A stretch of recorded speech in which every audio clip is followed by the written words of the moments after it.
e hoje eu tô aqui para bater um papo com vocês a respeito dos malefícios dos fogos de artifício e barulhos em geral para a vida de um autista. Então a gente precisa entender que, na verdade, não é o fogo de artifício em si.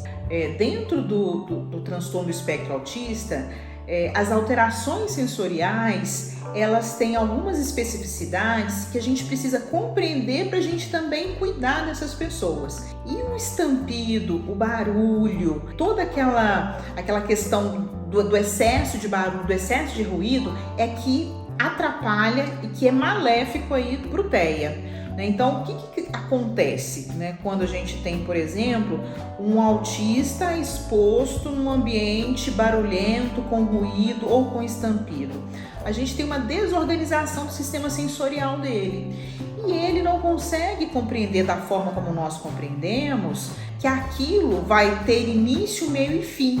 Por quê? Porque eu desorganizei totalmente o sensorial dele. Então, a questão não é do barulho do foguete em si, é o barulho, de elementos que podem desencadear crises nervosas e comportamentais aí. Então, as crises comportamentais, elas têm características específicas ao longo do desenvolvimento da pessoa. Então, vamos supor que eu tenho uma criança com um diagnóstico de autismo que ela tenha 3 anos de idade. Essa criança de 3 anos de idade, ela vai se comportar de forma diferente se eu tiver um autista com 8 anos, com 15 anos, adulto ou idoso. Mas quanto mais jovem a pessoa com autismo, mais difícil é para ela compreender o que aquilo representa e como ela não consegue gerenciar, e compreender toda essa dinâmica. A crise comportamental, que é gatilho, na verdade a ansiedade é o gatilho para a crise comportamental, ela aumenta a probabilidade de ocorrência da crise comportamental.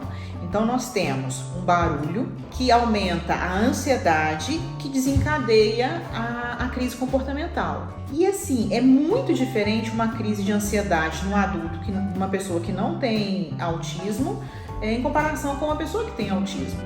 Todos nós temos um nível de ansiedade. Ele não tem controle dessas questões todas. E quando o nível de ansiedade aumenta, aí é que ele perde realmente o controle e aí a crise comportamental vem. E leva mais tempo do que o normal para declinar, para acabar. Então, a campanha, a gente precisa entender que a campanha não é contra as pessoas que vendem os fogos, que gostam dos fogos.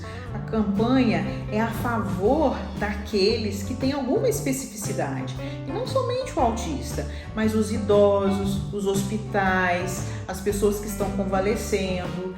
Então, assim, o barulho, ele é um fator de piora de algumas condições. É para que todos nós, dentro dessa sociedade, a gente tenha condições e direitos iguais. Da mesma forma que tem a pessoa que gosta do foguete, que gosta de soltá-lo, eu tenho por trás uma outra camada da população que também tem o direito de não ser exposto a isso. Nós já temos fogos sem o estampido, então a gente pode lançar a mão disso. Então é uma questão mesmo da gente entender o que se passa em termos de sociedade e contribuir com a nossa parte. Cada um fazendo um pouquinho, a gente melhora a vida de todos.